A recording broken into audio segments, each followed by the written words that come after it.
Hi, I'm Patrick Lin, Director of Photography of the first Incredibles. And I'm Robert Anderson, lead layout artist on The Incredibles, and this is Pixar Scenes Explained.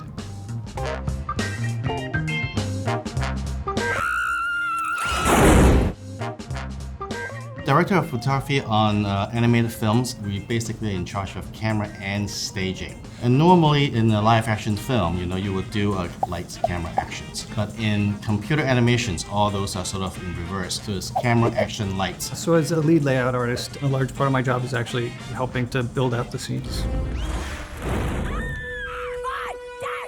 Yeah, I think, some of the camera actually feels really stiff, But I think back then, it's not really the style. Yeah, and we didn't have as many nice tools as we do now. So we have to add all that detail of the camera bouncing around and shaking.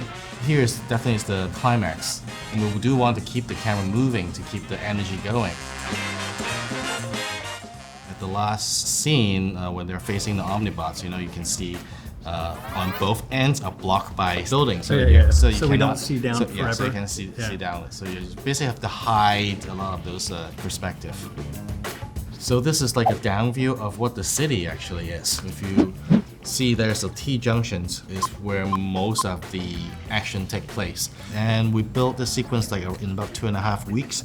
It was over like 140 shots if I remember. What are you waiting for? A closer target! You got one shot! Incredibles is a very effects-heavy movie. This is the first film that we actually dip our hands into prevising some scenes before actually going to productions.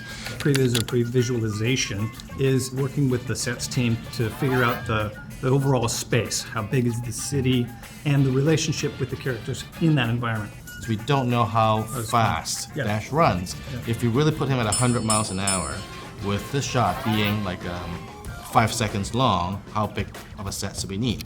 And this pool, at first was just a little reflecting pool.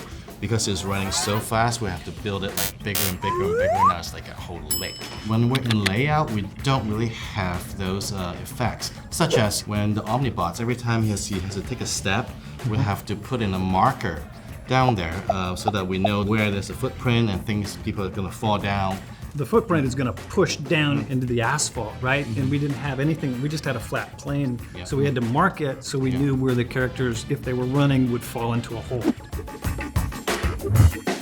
I like the humors. I think it's just like the idea of the family fighting for like a TV remote control. I think it's just funny. Mom, I've got the remote! I really do like the moment where Bob releases the claw, and just that shot flying through and pulling back through the open hole in the Omnibot was super cool.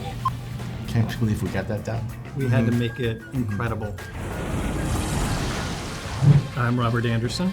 I'm Patrick Lin. Thank you for watching Pixar Scene Explained.